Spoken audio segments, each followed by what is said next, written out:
শ্রী গোবিন্দ এবার উচ্চারণ করতে করতে গ্রীষ্মকাল এসে উপস্থিত হয়ে গিয়েছে। তো গ্রীষ্মকাল উপস্থিত হয়েছে, উচ্চারণ করতে করতে শ্রী বন নামে একটি বন ছিল, সেই বনে গিয়েছেন। আর সেই বনে যাওয়ার পরে না শ্রী গোবিন্দের খুব ক্ষুধা লেগেছে। গোবিন্দ বললেন যে ওখানে যজ্ঞ হচ্ছে রে, শ্রীবনেতে যজ্ঞ হচ্ছে, অতএব যাও তো ওখান থেকে গিয়ে উত্তম অন্নপ্রসাদ নিয়ে আসো, আমি গ্রহণ করব, ক্ষুধা লেগেছে। ভগবান শ্রীকৃষ্ণের কয়েকজন সখাকে পাঠাইলেন। সখারা গিয়ে উপস্থিত হয়েছে। হে ব্রাহ্মণগণ, শ্রীকৃষ্ণ উচ্চারণ করতে এসেছেন, তিনি ক্ষুধায় কাতর, অতএব তোমরা অন্নদান করো। কিন্তু ওই ব্রাহ্মণেরা কথা শুনেও শুনছেন না, কারণ তারা কংসের ভয়ে ভীত। আমরা যদি কৃষ্ণকে অন্নদান করি এ কথা যদি জানতে পারে, কংস হয়তো শেষে কোনো না কোনো বিপদ আমাদের ঘটাইতে পারে। কারণ আমরা মথুরার পান্ডা, আমরা মথুরায় বাস করি, এখন বিপদ হবে। আর মথুরার নিকটবর্তী স্থানে ছিল শ্রীবন। তাই তারা কথাগুলা কানে নিলেন না। সমস্ত ব্রজগণ ফিরে এসে বলছেন, কৃষ্ণ অনেকবার অনুরোধ করলাম, অনুনয় বিনয় করলাম, কিন্তু কোন ব্রাহ্মণ আমাদেরকে অস্ত্র দিলেন না। ভগবান শ্রীকৃষ্ণ বললেন যে শুনো, তোমরা আর একটু ভিতরে যাবে, আর একটু ভিতরে গেলে পরে দেখবে ওখানে ব্রাহ্মণ পত্নীগণ 56 ভোগ 34 ব্যঞ্জন রান্না করতেছেন। তারা কিন্তু সবাই আমাদেরকে ভালোবাসে, অতএব তুমি গিয়ে বললে পরেই সে অন্ন নিয়ে আসবে এবং সেই অন্ন গ্রহণ করব, আমার ক্ষুধা লেগেছে, অতএব নিয়ে আসো। পরীক্ষিত জিজ্ঞাসা করলেন, গুরুদেব আমি তো শুনেছি সাধ্যান্ন খেতে নাই। আরে এত তো সাধ্য নয়, শ্রদ্ধাশীল তো অর্পণকে সাধ্য বলা হয়, কিন্তু এটা তো যজ্ঞ। বলে সাধ্যটাও তো একটা যজ্ঞ, এটা পিতৃযজ্ঞ। সাধ্যকে বলা হয় পিতৃযজ্ঞ, দেবযজ্ঞ, ঋষিযজ্ঞ, পিতৃযজ্ঞ। তাই অনেকে বলে কি যজ্ঞের প্রসাদ আমি খাবো না। সুখদেব গোস্বামী বললেন, আরে বাবা এগুলা কি সত্যরামিনী যজ্ঞ নাকি? এইগুলো কি অশ্বমের যজ্ঞ? এইগুলা কি বাজপেয় যজ্ঞ নাকি যে যজ্ঞের অন্ন খাওয়া যাবে না? যে সমস্ত যজ্ঞেতে পশু হত্যা হয়, যে সমস্ত যজ্ঞতে পশু হিংসা করা হয়, যে সমস্ত যজ্ঞেতে মৎস্য, মাংস, মদ ব্যবহার হয়, সেই সমস্ত যজ্ঞেতে যেতে নাই, খেতে নাই।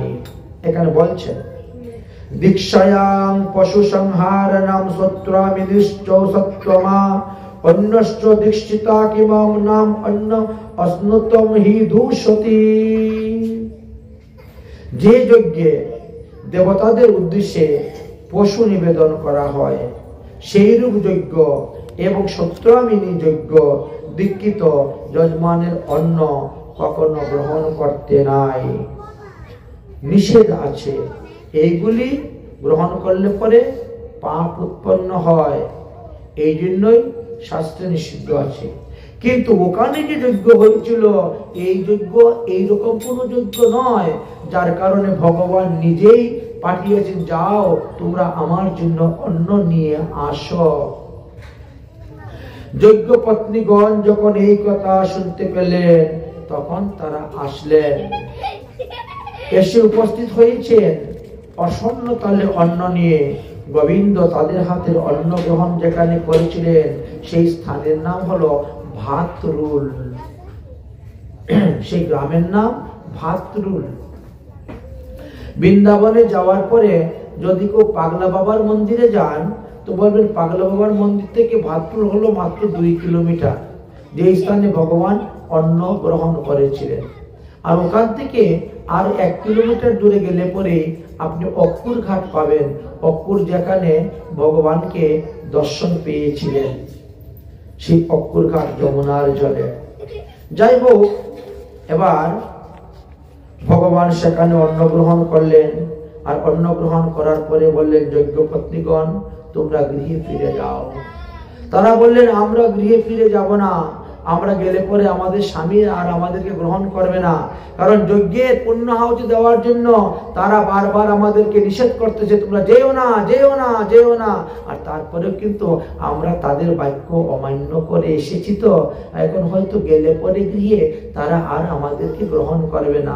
অতএব গোবিন্দ, তুমি আমাদেরকে গ্রহণ করো, আমরা তোমার ভক্ত হয়ে, আমরা তোমার দাসী হয়ে আমরা তোমার সেবা করব, এই বনে বনেই বিচরণ করব। ভগবান শ্রী গোবিন্দ বললেন, অগো যজ্ঞ পত্নীগণ, আমার আশীর্বাদে তোমার স্বামীরা তোমাদেরকে আগের মতনই আদর করবে, স্নেহ যত্ন করে তোমাদেরকে গ্রহণ করবেন। তোমাদের এই দেহ পতন হওয়ার পর তোমরা যখন গভীর ঘরে জন্মগ্রহণ করবে, তখন আমি তোমাদের মনোবাসনা পূর্ণ করব। পরীক্ষিত মহারাজ জিজ্ঞাসা করলেন, গুরুদেব, এই যজ্ঞ পত্নীগণ পূর্বজন্মে কে ছিলেন? সুখদেবজি বললেন, হে পরীক্ষিত, পুরাকালে মরীচি, অত্রি, অঙ্গিরা আদি সপ্ত ঋষিগণ যারা, তারাই এবার যজ্ঞ পত্নী রূপে এসে অবতীর্ণ হয়েছেন। কারণ কি? বলে, একদা মরীচি আদি সমস্ত ঋষিগণ আপন আপন পত্নী সহিত একটি বিশাল যজ্ঞ অনুষ্ঠান করেছিলেন। আচ্ছা, যজ্ঞেতে আমরা কি করি? স্বাহা স্বাহা বলে আহুতি দিতে থাকি। যখন যজ্ঞকুণ্ডের অগ্নিদেব ওই মুনিদের পত্নীগণের সোয়া সোয়া করে আহুতি দিচ্ছেন, আর তাদের স্পর্শ, তাদের রূপ, তাদের যৌবন, তাদের সৌন্দর্য দেখে অগ্নিদেব মুগ্ধ হয়ে গিয়েছিলেন। মণিপত্নীদের হস্ত বারবার তিনি তখন স্পর্শ করিতে লাগিলেন, আর বারবার স্পর্শ হেতু অগ্নিদেব কামবানে আত্মহারা হয়ে অবশেষে তিনি অচৈতন্য হয়ে গিয়েছিলেন। মানে যজ্ঞকুণ্ডের অগ্নিটা নিভে গিয়েছিল। যজ্ঞকুণ্ডের অগ্নিটা নিভে যাওয়াটা একটা অশুভ লক্ষণ। এই জন্য বলছেন, যজ্ঞতে যারা বসবেন তারা পবিত্র ভাবে এসে বসবেন। হয়তো কেউ প্রস্রাব করে জল নেয় নাই, পায়খানা করে কাপড় ছাড়ে নাই, বা মদ্য মাংস সেবনাদি করেছেন, বা কোনো অপবিত্র বস্তু স্পর্শ করে তিনি এসে যজ্ঞশালায় বসেন, তিনি যদি আহুতি দেন তাহলে কিন্তু যজ্ঞের অগ্নি নিভে যাবে। যজ্ঞের অগ্নি যখন নিভে যায় তখন বোঝা যায় যে নিশ্চয়ই এর মধ্যে কেউ অপবিত্র অবস্থায় এসেছেন যজ্ঞকুণ্ডে। আচ্ছা, এখানে কিন্তু তার বিপরীতটা হয়েছে, কারণ অগ্নিদেব ওই যজ্ঞেতে সোয়া সোয়া করে দিচ্ছে মুনিপত্নীগণ, তাদের বারবার অঙ্গস্পর্শ করে, তাদের রূপ, তাদের যৌবন আদি দর্শন করে তিনি তখন অচৈতন্য হয়ে পড়ে গিয়েছিলেন। তখন ঘৃত দেওয়া সত্ত্বেও অগ্নিশিখার প্রজ্বলিত হলো না। যদি কখনো আগুন নিভে যায় তাহলে আমরা কি করি? ঘি এবং কর্পূর দিই, তারপরে একটা পাখা দিয়ে বাতাস করি, কারণ যজ্ঞকুণ্ডকে ফু দিতে নাই। আমরা যে রান্না করতে গিয়ে, ঠাকুর সবাই রান্না করতে গিয়ে কেউ ফু দিয়ে আগুন জ্বালায় বা ফু দিয়ে আগুন নিভায়, তাহলে কতগুলো উচ্ছিষ্ট যাচ্ছে জানেন? থুতু যাচ্ছে ফু দেওয়ার সঙ্গে, অজস্র পরিমাণের ছেপ আমাদের থুতুর সঙ্গে যাচ্ছে, এই ফুয়ের সঙ্গে, আর সেইগুলাকে সেখানে পড়তেছে, যার কারণে সেখানে কাষ্ঠ অপবিত্র হয়ে যাচ্ছে, অগ্নিও পবিত্র হয়ে যাচ্ছে। যদিও অগ্নি তার তেজের দ্বারা তিনি পবিত্র হয়ে যান, এই জন্য নিষেধ করা আছে। তো ঘি দেওয়া সত্ত্বেও অগ্নিশিখা প্রজ্বলিত হচ্ছে না। তখন ঋষিগণের মধ্যে অঙ্গিরা ঋষি তখন ধ্যানের মধ্যে বসলেন, কেন অগ্নি প্রজ্বলিত হচ্ছে না? অগ্নিদেবের মনোভাব তিনি জানতে পারলেন, আর তৎক্ষণাৎ অগ্নিদেবকে অভিষ্ণুপাত প্রদান করলেন, হে অগ্নিদেব, আজকে থেকে তুমি হবে সর্বভুক্ষ। কিন্তু অগ্নিদেব সর্বভুক্ষ হওয়া সত্ত্বেও সে তার তেজের দ্বারা পবিত্রতা লাভ করে ফেলে, তিনি পবিত্র হয়ে যান। যাই হোক, কিছুক্ষণ পরে অগ্নিদেব চেতন ফিরে পেলেন এবং সাপ বৃত্তান্ত শুনে খুব দুঃখ পেলেন। অবশেষে তিনি অঙ্গিরা ঋষির কাছে গিয়ে ক্ষমা চাইলেন। তখন অঙ্গিরা ঋষি বললেন, তাহলে তুমি বদরিকা আশ্রমে গিয়ে তপ্তকুণ্ড হইয়া থাকো। এই জন্য বদ্রীনাথে যদি কেউ যায় তাহলে তপ্তকুণ্ডে কিন্তু সবাই দর্শন করে, স্নান করে। তপ্তকুণ্ডটা এত গরম জল, আপনি যদি একটা কাপড়ের মধ্যে বেঁধে 1 কিলো চাল ফেলে দেন, ওটা অন্ন হয়ে যাবে। আপনার আগুনের প্রয়োজন নেই, ওই কুণ্ডের মধ্যে ফেলে দিলেই হয়ে গেল। কোনো কিছু সিদ্ধ করতে গেলে ওর মধ্যে ফেলে দিবে, আপনি আলু হোক যাই সিদ্ধ যে যা ফেলবেন তাই সিদ্ধ হয়ে যাবে, এমনই তপ্তকুণ্ড। যাই হোক, সেই বদ্রীনারায়ণে তপ্তকুণ্ড হয়ে অবস্থান করতেছেন। মানবগণ তথায় স্নান করিলে কি হয়, সমস্ত পাপ থেকে মুক্তি লাভ করিয়া থাকেন। অতঃপর অঙ্গিরা ঋষি বললেন, হে ঋষিগণ, যজ্ঞ পত্নীগণ, তোমরা সকলে পাপযুক্ত হইয়াছ, তোমাদেরকে অগ্নিদেব স্পর্শ করিয়াছে। অতএব তোমরা মনুষ্য জনিতে গিয়ে ভারতবর্ষে জন্মগ্রহণ করো ব্রাহ্মণ কুলেতে। আর এই কারণেই ওই সপ্ত ঋষির 7 জন পত্নীগণ তারা পৃথিবীতে এসে মানবী হয়ে জন্মগ্রহণ করলেন। ওই ঋষি পত্নীগণই বলিলেন, আমরা কোন অপকর্মের কারণে আমাদেরকে অভিসম্পাদ দিচ্ছেন যে আমরা পৃথিবী থেকে জন্মগ্রহণ করব? তখন আবার সেই সাপ থেকে মুক্ত হওয়ার উপায় কি? তখন অঙ্গিরা ঋষি বলছিলেন, অন্নং প্রজাপতিম সাক্ষাৎ অন্নং বিষ্ণু শিবম স্বয়ং তস্মাদৈনম অন্নম সমং দানং ন ভূয়ো ভবিষ্যতি। তখন কি বলছিলেন? বলছিলেন অন্নদান হলো মহাদান। অন্নের মধ্যে ব্রহ্মা আছেন, অন্নের মধ্যে বিষ্ণু আছেন, অন্নের মধ্যে মহাদেব বিরাজ করিতেছেন স্বয়ং। সুতরাং অন্নদানের মতো দান আর কোনো দান নেই, না ভূত না ভবিষ্যতে, না অতীতে ছিল না ভবিষ্যতে হইবে।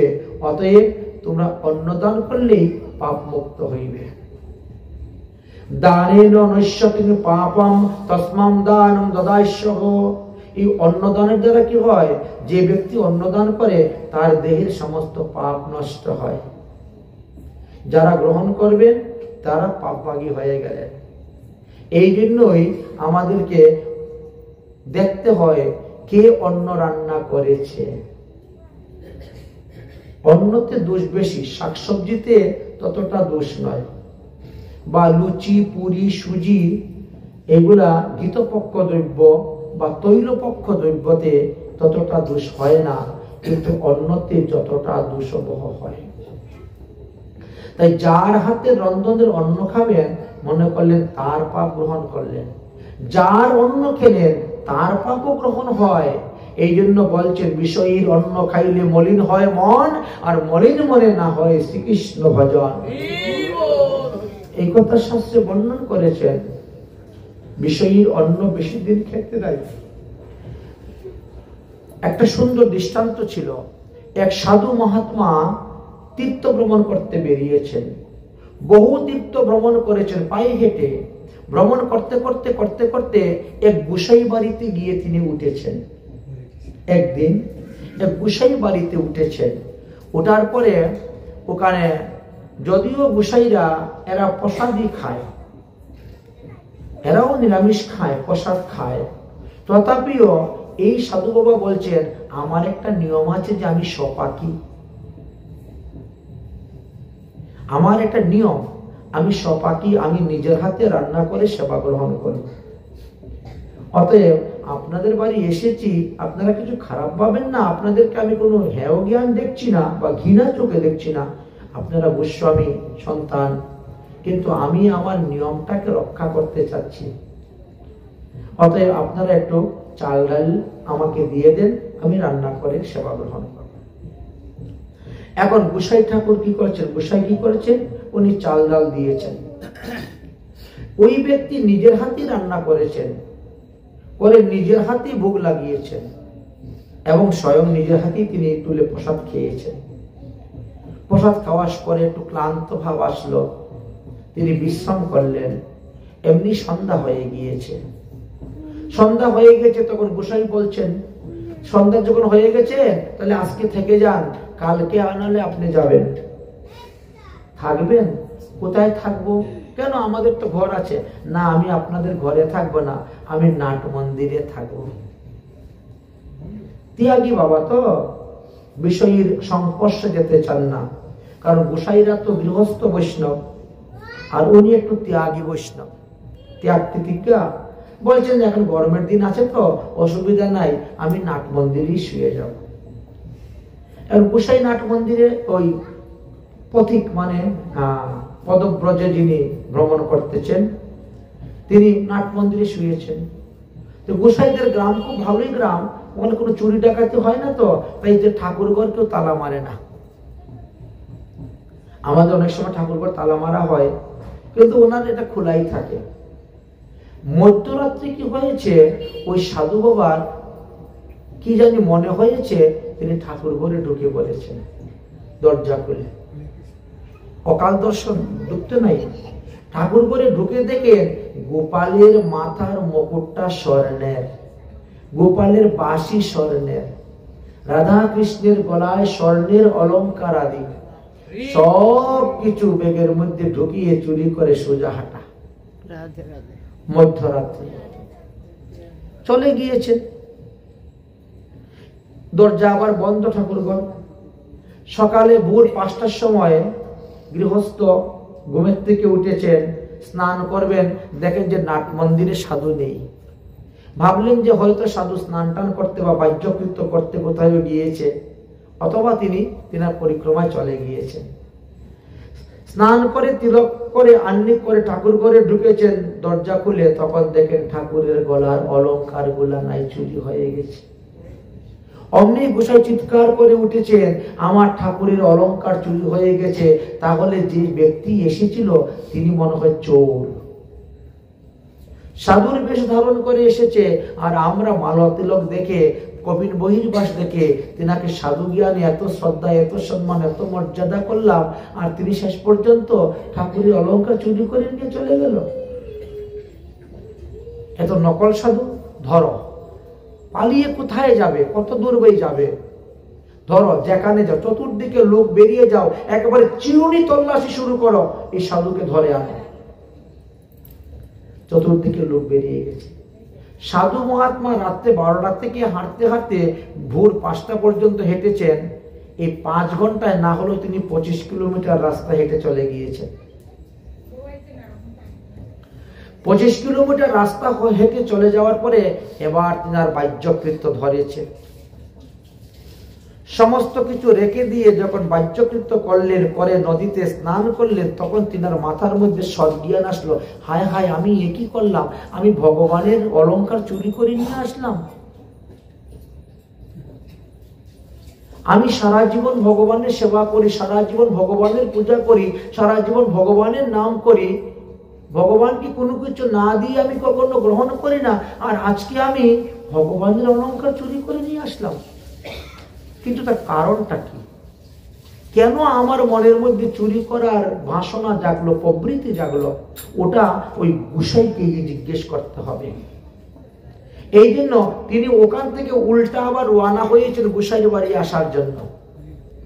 আর গোসাইয়ের বাড়ির থেকে চতুর্দিকে লোক বেরিয়েছে চোর ধরার জন্য, সাধুকে ধরার জন্য। মধ্য রাস্তার মধ্যে দেখা, সবাই বলছে এই তো সেই ব্যক্তি, ধর ধর, মার মার। আপনারা ধরেন আমাকে, কিন্তু মারবেন না। আমার কয়েকটা প্রশ্ন আছে ওই গোসাইয়ের কাছে, ওই গোসাইয়ের কাছে আমি যাব, কয়েকটা প্রশ্ন করব, তারপরে আপনারা মারবেন, পিটবেন, থানায় দিবেন, যা কিছু করবেন, কিন্তু এখন না। ঠিক আছে? ওনাকে ধরে একটা গাড়ির মধ্যে বসিয়ে একেবারে গোসাইয়ের বাড়ি উপস্থিত। গোসাইয়ের বাড়ি উপস্থিত, সমস্ত অলংকার তিনি জমা দিয়ে দিয়েছেন, কোনো কিছু তিনি নেন নাই, সবই দিয়ে দিয়েছেন। গোসাই জিজ্ঞাসা করলেন, আপনি সাধু না চোর?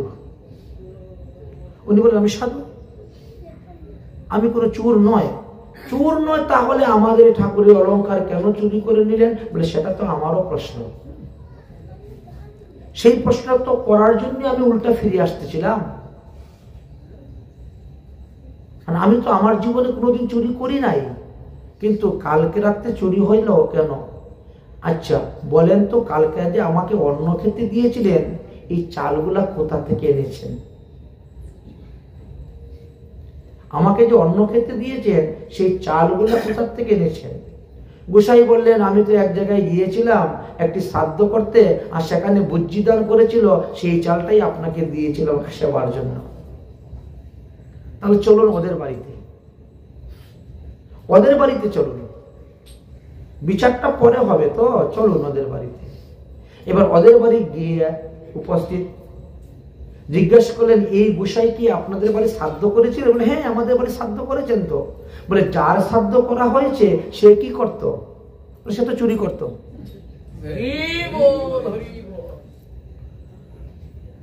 যার শ্রাদ্ধ করা হয়েছে সে চুরি করত, আর তার শ্রাদ্ধের দ্রব্য আপনি দান করেছেন, কারণ দানেতে দুর্গতি খণ্ডে। অন্ন দান করলে পরে কি হয়? তার পাপ দান করা হয়ে যায়। আচ্ছা, সেই ভুজ্জির চাল আপনি এনেছেন, এনে আপনি নিজে সেবা করলেন না, দিলেন আমাকে সেবা করার জন্য। উত্তম চাল, ভালো চাল, সুন্দর চাল, আচ্ছা এটা সাধু সেবায় দেই। আর আমি খাওয়ার পরে আমার দেহের মধ্যে চুরি করার প্রবৃত্তি এসে গেল। আমি আপনার ঠাকুরের অলংকার চুরি করে নিয়ে চলে গেলাম। 25 কিলোমিটার চলে যাওয়ার পর যখন বাহ্যকৃত্য করলাম, এইগুলো হজম হয়ে গেল, দেহ থেকে বেরিয়ে গেল, স্নান করলাম, শুদ্ধ হলাম, তখন আমার মাথার মধ্যে শুদ্ধ বুদ্ধি আসলো, আমি আবার ফিরে আসতেছি অলংকার। তাহলে তো এটা আমার দোষ নেই, দোষটা কিসের? অন্যের। এই জন্য বলছেন, দেখেছেন, নিজের হাতে রান্না করে ভোগ দিয়ে প্রসাদ পাওয়া সত্ত্বেও ক্রিয়া কিন্তু করে ফেললো, ক্রিয়া কিন্তু করে ফেললো। আর যদি সেই রকম পাপী ব্যক্তি পাপের অন্ন রান্না করে দেয়, তাহলে কি অবস্থা হতে পারে? এই জন্য বড় সুন্দর দৃষ্টান্ত দিয়ে দেখাচ্ছেন, বলছেন কি, দানেন নৈশ্যতম পাপম, দানের দ্বারা পাপ নাশ হয়, তস্মাদ দানম দবিষ্যহ, এই জন্যই লোক দান করে। এই যে আমাদের 9টি গ্রহ আছে না, 9টি গ্রহের জন্য এক একটি বস্তু আছে, 9টি রং। আপনি যদি কাউকে হলুদ রঙের বস্ত্র দান করেন, আপনার কিন্তু বৃহস্পতি স্ট্রং হয়ে যাবে। আপনি যদি কোনো সাদা বস্ত্র কাউকে দান করেন, আপনার শুক্রের দশা ছেড়ে যাবে। আপনি যদি কোনো লাল বস্ত্র কাউকে দান করেন, তাহলে আপনার মাঙ্গলিক দোষ নষ্ট হয়ে যাবে, শেষ হয়ে যাবে। আপনি যদি কাউকে কালো বস্ত্র দান করেন, তাহলে আপনার শনির দোষ ছেড়ে যাবে। তাহলে বুঝতে পারছেন তো, এই যে দান, দানেতে দুর্গতি খণ্ডে, নামে খণ্ডে পাপ, আর সদ্গুরুর উপদেশে খণ্ডে জীবের কুস্বভাব। তাই আমাদের কুস্বভাবকে দূর করতে গেলে সদ্গুরুর উপদেশ মেনে চলতে হবে। অন্নদানের দ্বারা তোমাদের সমস্ত পাপ নষ্ট হইবে। অঙ্গিরা ঋষি বলেছিলেন সপ্ত ঋষির স্ত্রীদেরকে, দানেন স্বর্গমাপুক্তি ফলম তত্র ভুরিং ভুঞ্জম, দানের দ্বারাই স্বর্গ লাভ করা যায়। আর এই জন্যই ঋষিপত্নীগণ তারা দেখেন জন্মান্তরে পরজন্ম তারা শ্রী গোবিন্দকে অন্নদান করলেন, আর সেই দানের ফলেতে তারা পাপ থেকে মুক্ত হয়ে গিয়েছিলেন। তাই কিন্তু অনুরাগী লোকের স্বভাবে এক হয়, হিষ্ট না খাইলে নিজ প্রাণ না ছাড়য়। যাজ্ঞিক ব্রাহ্মণ সম তাহার প্রমাণ, কৃষ্ণ লাগিয়া পতি আগে ছাড়ি দিল প্রাণ। যজ্ঞ পত্নীগণ অতঃপর গিয়ে উপস্থিত হলেন, তারাও সব সন্তুষ্ট হলেন, খুশি হলেন। তারা বললেন যে ধিক্কার আমাদের ব্রাহ্মণ জন্ম, ধিক্কার আমাদের উপনয়ন সংস্কার, ধিক্কার আমাদের সাবিত্রী জন্ম। আমরা উপনয়ন সংস্কার হয়েও ভগবানকে পেলাম না, আর তোমরা উপনয়ন সংস্কার না হয়ে ভগবানকে পেয়ে গেলে। তাই ভগবানকে পাওয়ার জন্য উপনয়ন সংস্কারের কোনো প্রয়োজন নাই, পৈতা ধারণের কোনো প্রয়োজন হয় না। তার প্রমাণ দেখালেন। সব ব্রাহ্মণগণ উপনয়ন সংস্কার করে পৈতা ধারণ করেছেন, কিন্তু তারা ভগবান পেল না। আর যোগ্য পত্নীগণ, মহিলারা তার নাই পরে সংস্কার, কিন্তু তারা দেখেন ভগবান পেয়ে গেলেন। এইভাবে আমরা যোগ্য পত্নীগণের দৃষ্টান্ত কথা এখানেই বিশ্রাম দিচ্ছি।